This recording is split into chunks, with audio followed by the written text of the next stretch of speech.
Kung ikaw, makikita mo yung ex mo, ano yung sa Ano tingin yung, mo? oo. Ano yung gagawin mo o ano yung sasabihin mo? Ano po, parang babalik po ako eh. Magre-relapse ka! So, kala ko ba, okay na. Akala namin Nailabas mo na lahat. Oo. Bad breakup ba yung sa inyo? Hindi naman po ganun na bad breakup po kasi parang yung nabisi lang po ako tapos wala na pong time. Kaya ganun po. So ikaw ba ang nakipaghiwalay? Siya po. Siya wala kasi na wala akong kang oras. time sa kanya.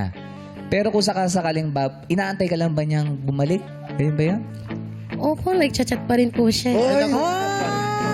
May communication Meron pa po pala pala. eh. Opo. Tsaka ano naman, wala naman silang bad blood eh. Oo. Yun yung Parang masakit wala naman doon. eh, no? Oo. Nawalan. Paano pag ganun, Darren, pag nawalan ng time? Ganun po talaga minsan, lalo na yung generation natin ngayon, career-driven yung karamihan sa mga Gen Zs, mga millennials. So, it's all about priorities talaga, Chang. Oh, alam mo sino magaling mag-advise dyan? Sino po? Si Ate Regine. Ate Regine! Ate Regine! Galing ba? Sa tingin mo, anong magandang i-advise dito kay Eliza? Kasi nakipaghiwalay daw siya sa Ay, Mama ex Reg. niya. Kasi wala daw siyang time. Oo, nawalan lang ng time, pero okay pa Teka, yata. ako para sa akin, may feelings pa ba sila sa isa't isa? Meron po. Meron.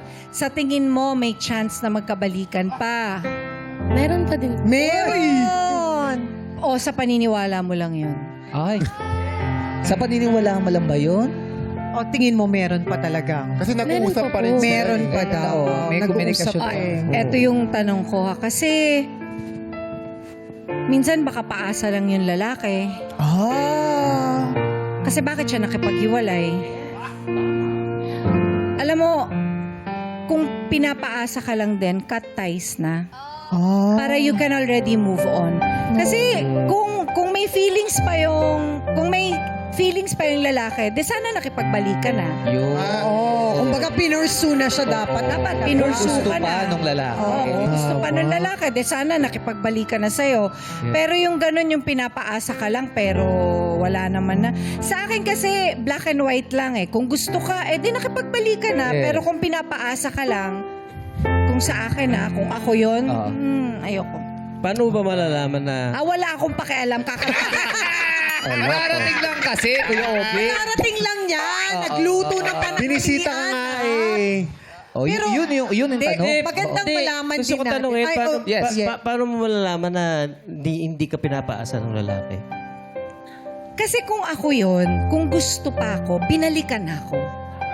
Tama rin naman. Sa akin kung may intention pa, bakit tinatawag-tawagan ka lang? Bakit gano'n? Nagpapakyut-pakyut lang. Tapos, hanggang tanungin mo siya, ikaw ba may intention ka pang makipagbalikan sa akin? Ayun. Kung ang sagot sa'yo, kasi nag-iisip, wala na yun. Nasa ibang direksyon na siguro. Sa akin diretsuhin mo, ano bang intention mo para sa akin? Bakit tinatawag-tawagan mo pa ako? Kasi kung may feelings ka pa sa akin, kasi ako mahal pa kita, di magkabalikan na tayo. Pero kung ganyan, tinatawag-tawagan mo lang ako para kay Saan wag pa papunta na. to? Di ba? Oo, saan pa papunta to? Diretsahan. Hindi yung nagpapakyut-pakyut lang para malay mo may nililigawan ng iba yun. Huwag nga! Yun. Pinaiinit na ulo ko harap mo yan sa akin.